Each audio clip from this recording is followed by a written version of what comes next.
Bapak Ibu yang saya hormati, saya kira udah cukup dan saya manfaatkan sedikit Pak Menteri dan jajarannya.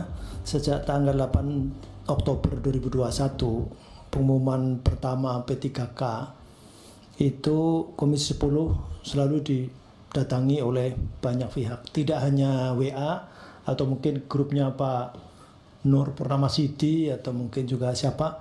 Saya kira banyak sekali karena memang faktanya 293.000 itu sudah dapat formasi, tapi pertanyaannya adalah SK-nya, dan kita selalu monitor terus, tapi SK-nya juga tidak kunjung hadir. Kemudian ini karena takut seperti 2019 baru keluar SK-nya 2021. Kemudian tahun yang 193.000 itu juga sudah lolos passing grade dan tidak ada formasinya, ini juga saling lempar. Bahkan oleh Pak Khairul Amri menunjukkan bahwa ada akhirnya dikasih opsi, kemudian keluar Jawa, ada yang ke Papua, ada yang ke Kalimantan Utara dan seterusnya. Rata-rata menyampaikan tidak bersedia. Ada yang bersedia tapi yang masih di Jawa, di Tangerang, di Salatiga dan seterusnya. Belum lagi yang 400.000 yang belum lulus itu juga selalu menyampaikan nasib kami akan seperti apa.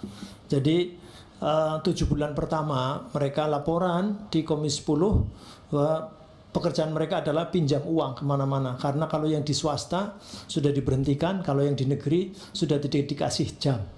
Saya sudah digantikan oleh orang lain. Kemudian juga keluhan sampai mencari penghasilan dan seterusnya. Itu 7 bulan pertama. Sekarang sudah hampir 12 bulan. Nah, sehingga belakangan ada misalnya di Provinsi Banten salah satunya di salah satu kabupaten keluarlah SK, tetapi dengan perjanjian mereka tanda tangan tidak akan mendapatkan gaji lebih dulu. Nah, itulah yang terjadi sehingga kita tidak bisa kemudian karena kami paham betul Kemendikbudristek itu sangat pro dengan mereka. Tapi faktanya kan memang ada yang menentukan lain, Kemenpan RB, Kementerian Keuangan, BKN dan seterusnya. Nah, permintaan mereka adalah mereka kan kepengen ada pelindungnya, agak ada bapaknya. Nah, sehingga jangan kemudian nanti kemudian dilempar ke sana, tidak hanya ke Komisi 10 tapi juga ke Komisi 2 atau kalau perlu ke Komisi 11 ke Kementerian Keuangan misalnya begitu. Di DPR pun tidak kemudian dilempar-lempar seperti itu, cukup di sini saja. Dan kalau ke kementerian, mintanya juga hanya ke Kemendikbud saja, supaya Kemendikbud itu diambil aja semua. Kemudian termasuk ke salah paham antara pemerintah pusat dengan pemerintah daerah. Jadi Kemendagri ini juga berharapnya ke Kemendikbud Ristek. Jadi sekali lagi ini aspirasi ini untuk supaya direspon karena ini menyangkut nasib. Satu lagi bahkan tenaga kependidikan. Kita pernah diskusi dan akhirnya mereka juga sudah mendengar bahwa sudah akan didata dan kemudian akan direkrut. Tapi faktanya karena guru saja belum selesai, apalagi tenaga kependidikan yang memang ini akan diurus atau tidak. Mereka mengatakan begitu. Tenaga kependidikan itu tidak hanya operator yang sangat luar biasa menentukan nasib guru, tapi sampai penjaga sekolah itu juga berbondong-bondong datang ke Komisi 10 atau mungkin di resesnya Bapak Ibu itu. Yang ini yang datang ke Komisi 10. Kemudian selanjutnya revisi Undang-Undang 20 2003 Sisdiknas. Ini prosesnya ini seperti apa? Karena Kemendikbudristek itu sudah terus-menerus membuat bridging, membuat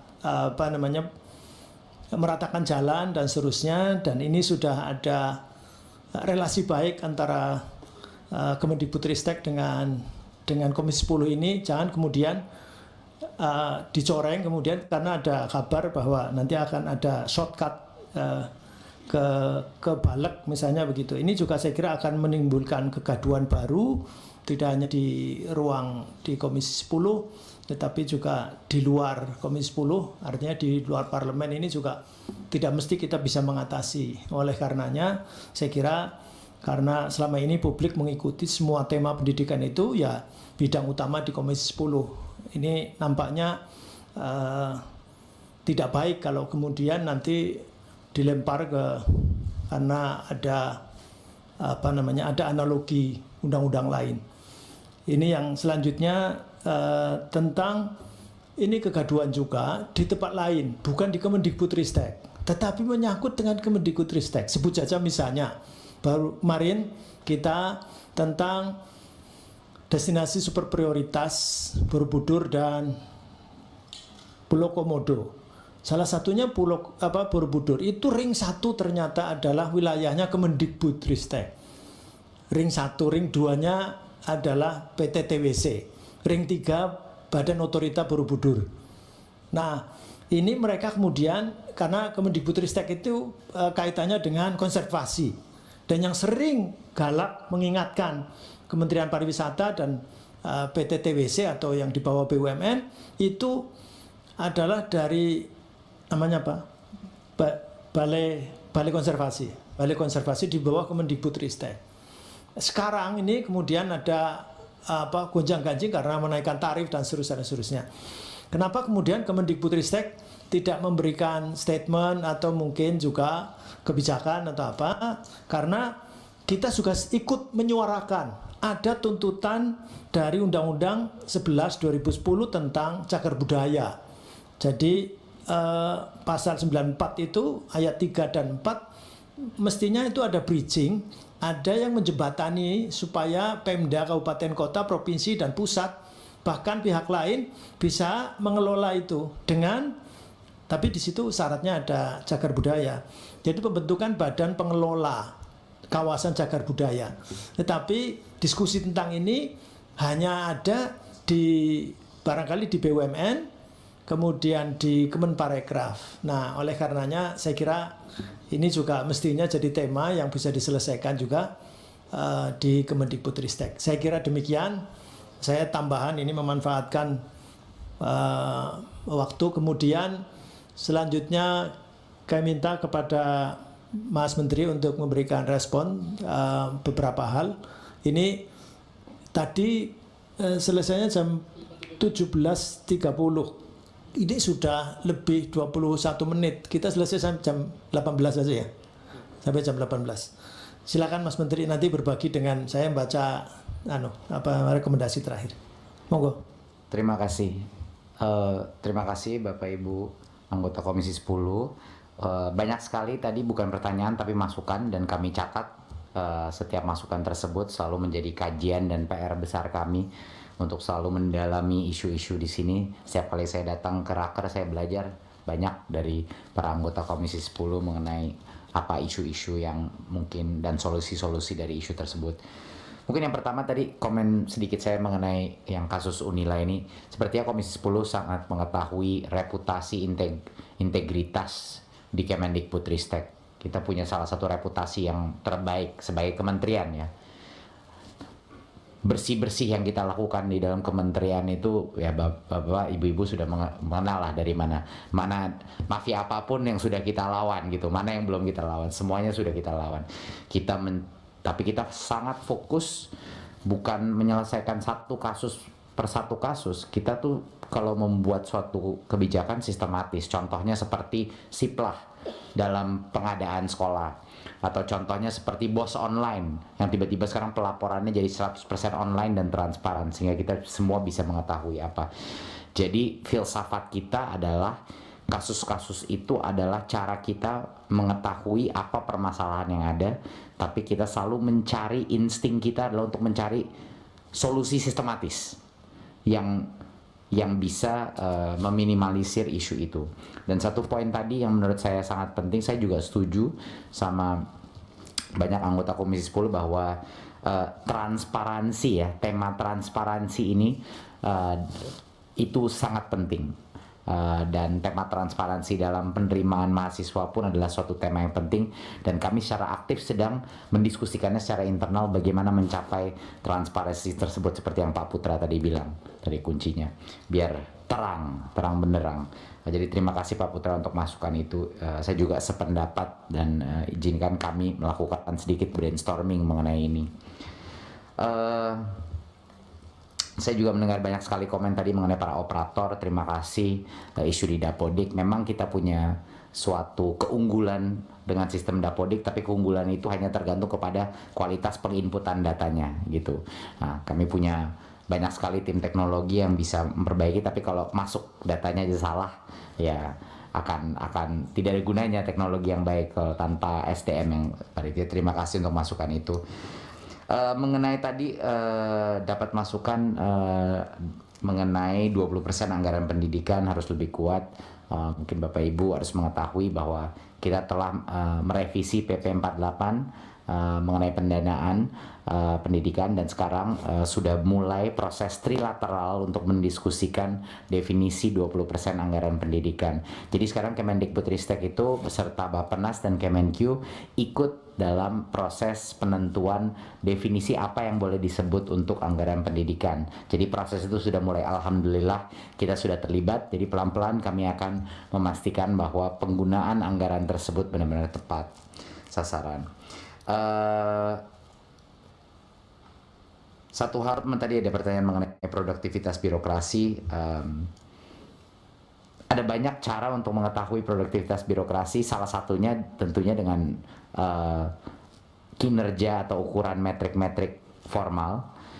Tapi kalau saya ditanya mengenai apa efektivitas tim saya, yang terbaik adalah untuk menanyakan guru-guru, kepala sekolah, dan stakeholder di dalam sistem seperti perguruan tinggi dan lain-lain. Menurut saya kinerja yang terbaik bukan laporan yang disebut dengan angka-angka pencapaian. Menurut saya kinerja terbaik adalah kalau saya menanyakan kepada rektor yang progresif, atau saya menanyakan kepada kepala sekolah atau pada guru penggerak, apakah yang kita lakukan itu berdampak kepada sistem pendidikan kita. Itu menurut saya yang terpenting, Pak. Dari situ. Kalau secara efisiensi, tim saya di sini ini hobinya kerja semua, Pak. Kadang-kadang harus saya stop sedikit karena mereka kadang-kadang nggak pernah berhenti gitu kerjanya. Jadinya produktivitas buat saya adalah fokus kepada yang terpenting saja. Dan itu adalah suatu hal yang sangat sulit, di mana selalu ada isu-isu baru keluar gitu. Tapi produktivitas menurut saya negara ini akan jauh lebih produktif kalau pemerintahannya bisa jauh lebih fokus kepada isu-isu yang terpenting dan tidak tertarik selalu kiri kanan kepada semua isu yang sedang keluar pada hari itu atau pada minggu itu. Itu mungkin sedikit filsafat produktivitas saya. 11 adalah nanti mungkin saya akan meminta untuk masalah anggaran dan beberapa yang mungkin di bawah atau di atas anggaran, mungkin Bu Harti nanti bisa menjawab. Saya juga mungkin ingin meminta Bu Kiki untuk menjawab tadi ada beberapa pertanyaan mengenai vokasi dan struktur vokasi kita. Tadi pertanyaan untuk PISA, koreksi saya Bu Harti, tapi kita menggunakan hasil tahun 2018 untuk PISA karena COVID. Jadi itu yang data poin yang kita gunakan untuk 2018. Dan untuk topik P3K ya sangat mengerti Pak Fikri mengenai banyak masih isu-isu yang belum terresolusi, tapi mungkin Mas Iwan ada di sini. Mas Iwan mungkin bisa sedikit memberikan update ya mengenai di mana sekarang status beberapa inisiatif kita, karena banyak sekali effort kita keluar untuk para guru honorer. Ini bukan hal yang mudah, tetapi kita selama ini kita selalu menemukan titik terangnya, ya kan. Jadi tolong percaya sama kita.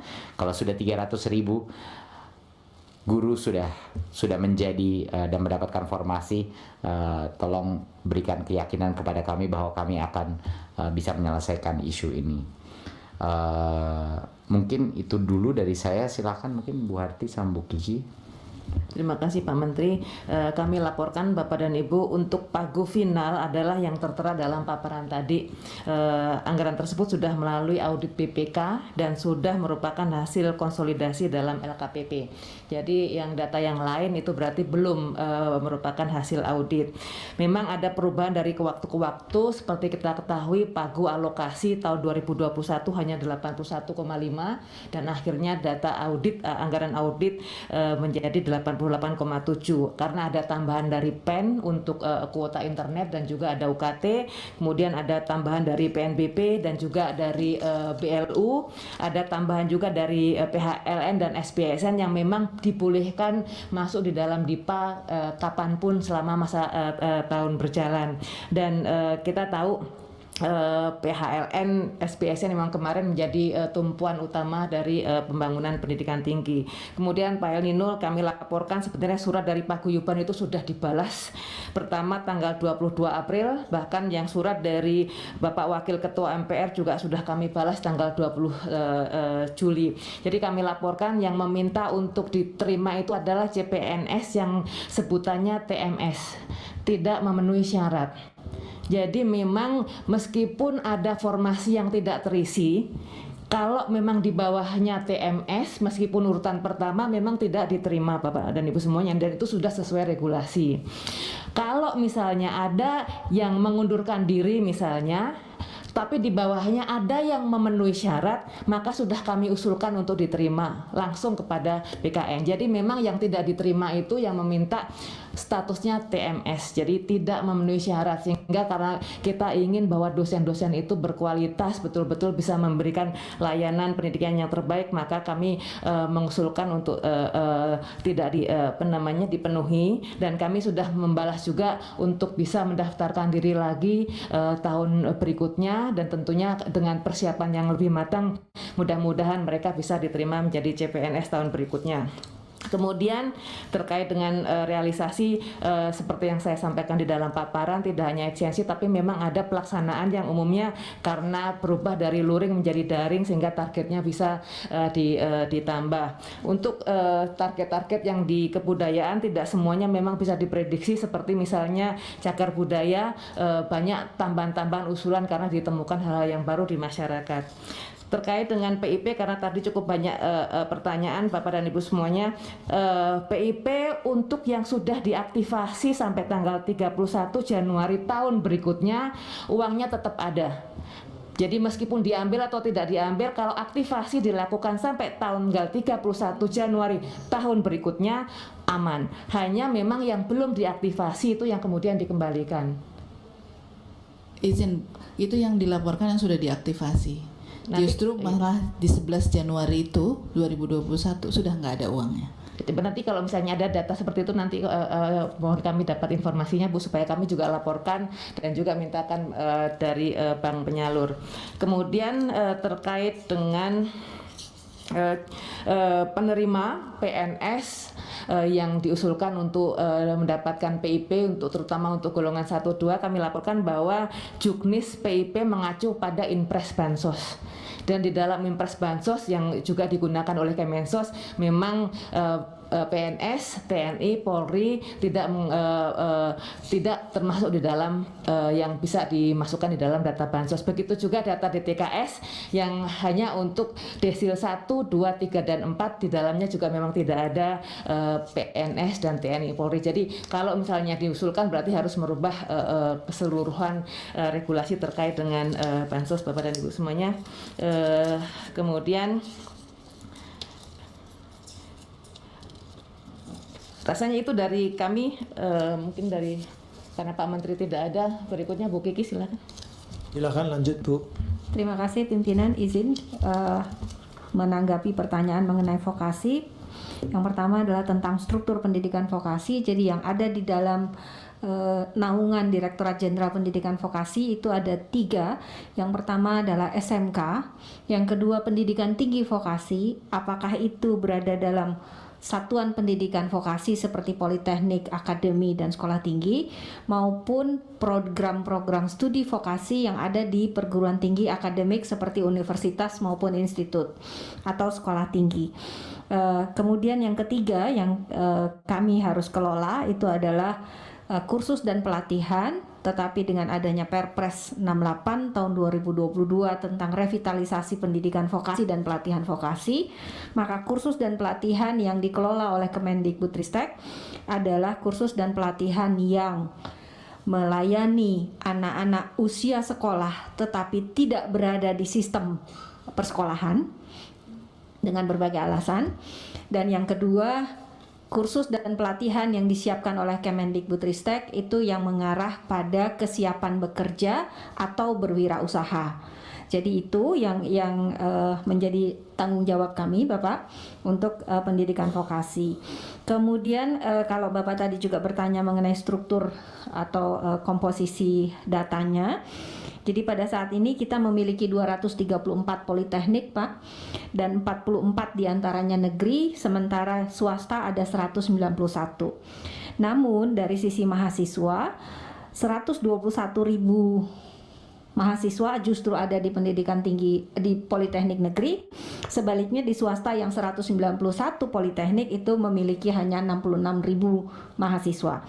Demikian, sementara itu kita juga memiliki 5 akademi komunitas negeri yang tersebar, dan ini melayani pendidikan diploma 1 dan diploma 2 spesifik lokasi.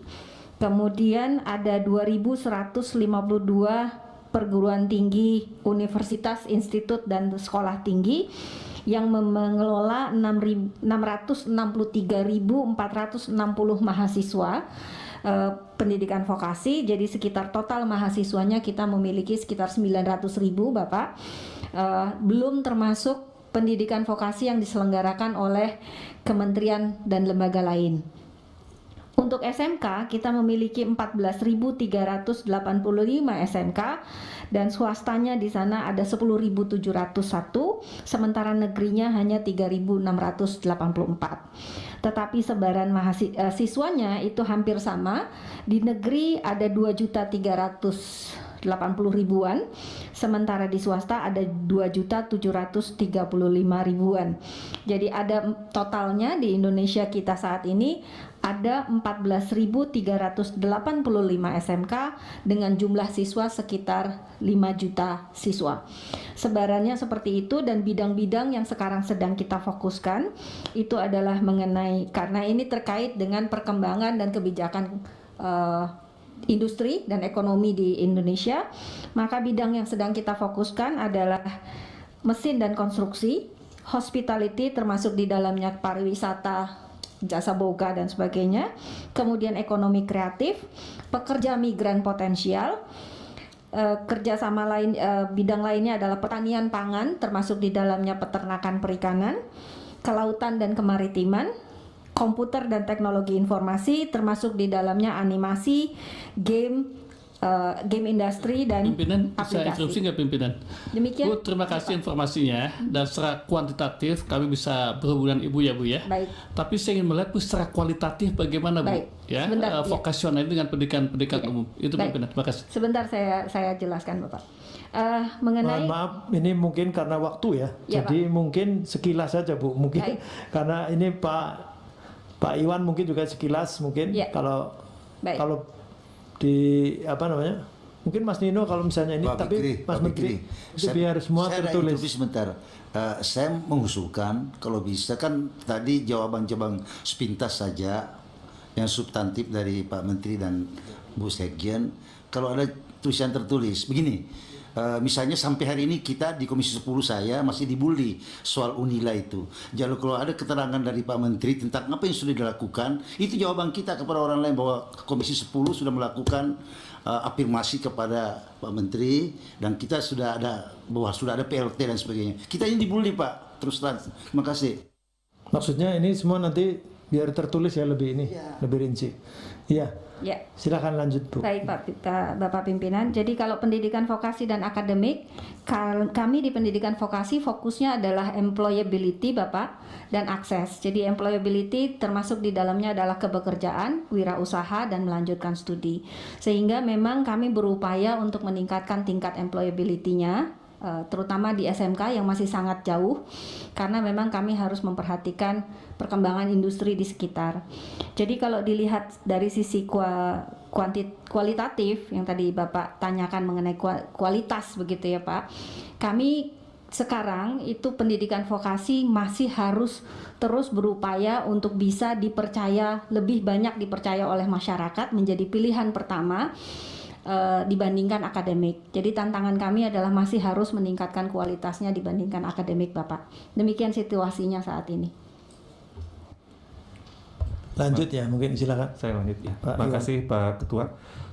Singkat saja untuk update tentang P3K dari 293.000 itu Pak yang lulus formasi 85% sudah diangkat, 85% sudah diangkat, 12% sudah keluar nomor induk kepegawaian dari BKN tapi menunggu pengangkatan Pemda. Sementara sisanya itu masih verbal, proses verbal belum selesai karena mungkin ada dokumen-dokumen yang belum dilengkapi. Lalu untuk tahun ini tentunya kita beberapa bulan ini bersama-sama dengan Kementerian Pan-RB, dengan BKN, dengan Kemendagri, Kemenkeu, kita melakukan coaching klinik Pak ke semua Pemda untuk mendorong pengajuan formasi. Jadi ini one on one dengan bukan saja dengan Dinas Pendidikan tapi dengan SDM-nya, BKP SDM, lalu juga untuk DPKAD ya untuk memastikan bahwa anggarannya dan kemudian formasinya gitu ya, itu kita dorong karena supaya proses nanti mekanisme itu nanti dimulai itu semakin banyak formasi yang bisa diperebutkan oleh guru-guru honorer. Jadi itu kita lakukan dan nanti mekanisme yang akan kita lakukan tentunya memprioritaskan 193.000 guru yang sudah lulus passing grade itu, baru kemudian nanti mengutamakan untuk guru negeri, karena kan sebelumnya di awal kita membuat penyesuaian mekanisme untuk melindungi pertama yang sudah lulus passing grade, dan kemudian jangan sampai guru-guru swasta itu juga langsung itu. Kita kan masalah tahun lalu yang kita coba untuk atasi untuk tahun ini. Nah ini akan kita lakukan mekanismenya sesuai dengan Permenpan yang baru untuk itu. Mungkin demikian yang bisa saya laporkan, Pak Fikri. Mungkin lebih lanjut nanti di raker. Ya nanti saya kira ditulis karena ini Pak Aam mana ini? Karena nyodorkan data katanya ada yang diterima di tesnya di sini di dapil beliau namanya apa sih? Probolinggo apa? Itu tapi Pasuruan. Dapat penawarannya di Papua misalnya begitu. Nah itu tapi tidak untuk ditulis saja nanti Pak. Ya, bab ini Pak titipan dari Pak Khairul Amri. Melalui pimpinan Pak Ketua.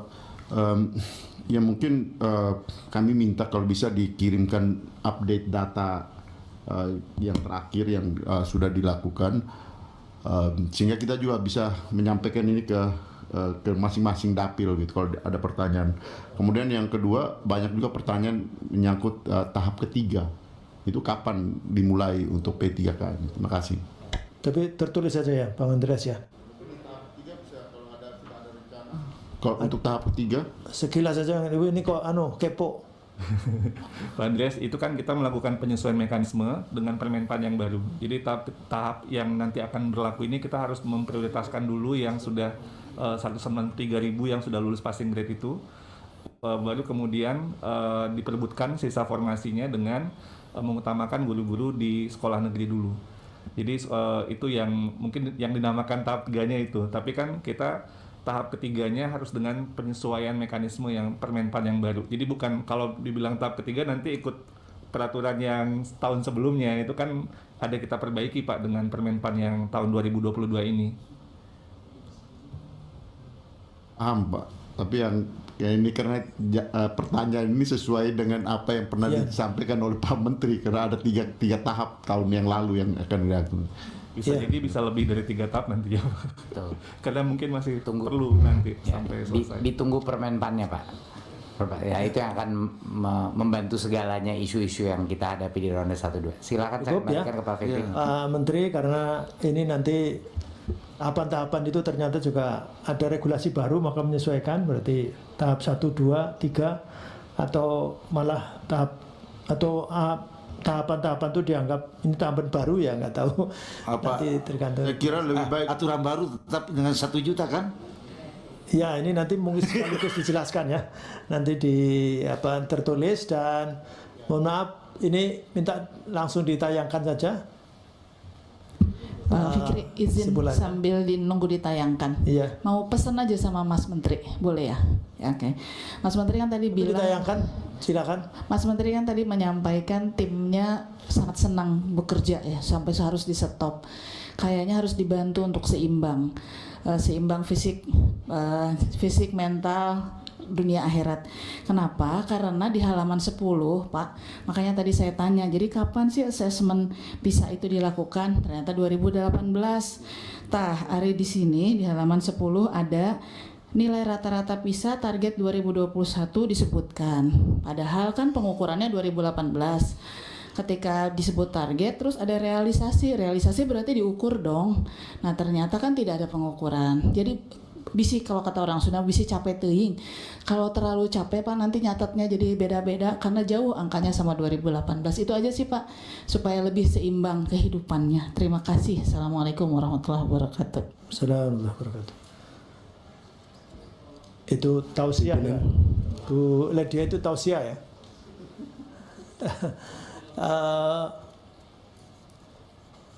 Saya langsung baca kemana nih? Ini pakai ini aja ya. Langsung saya kira yang pertama itu penyerahan laporan sudah selesai. Kemudian yang kedua pembahasan laporan keuangan.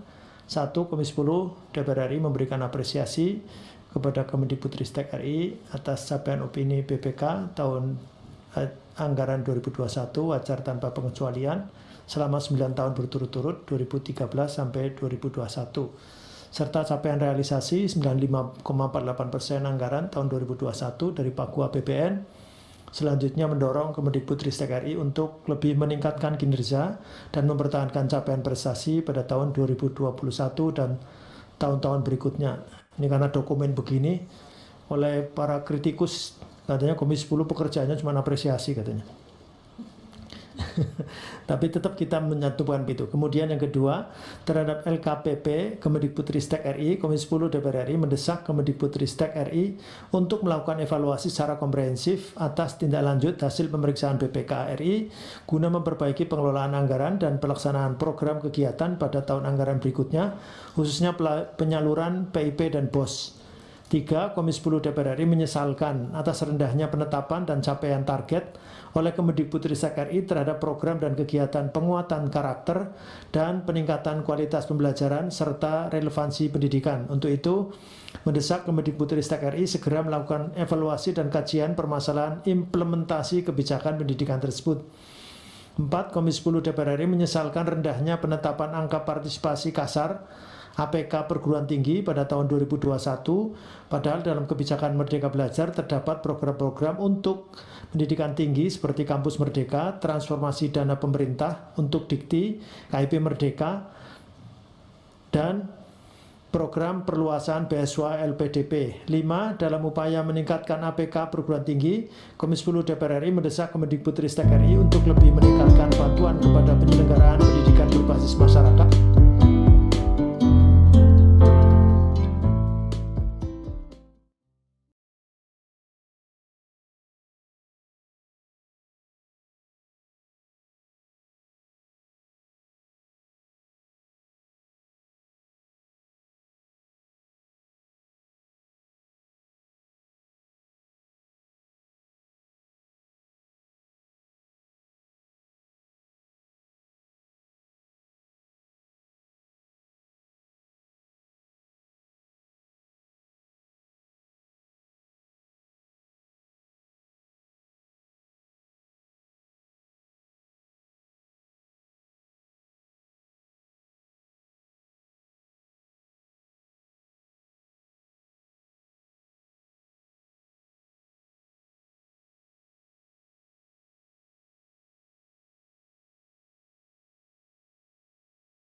disabilitas kalau nggak salah ya, 2% itu harus menerima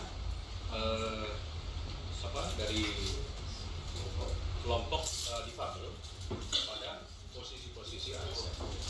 Nah, harapannya Pak Ketua, ini saya berharap, tadi kan Pak Ketua menyampaikan, kira-kira misi kita kemana?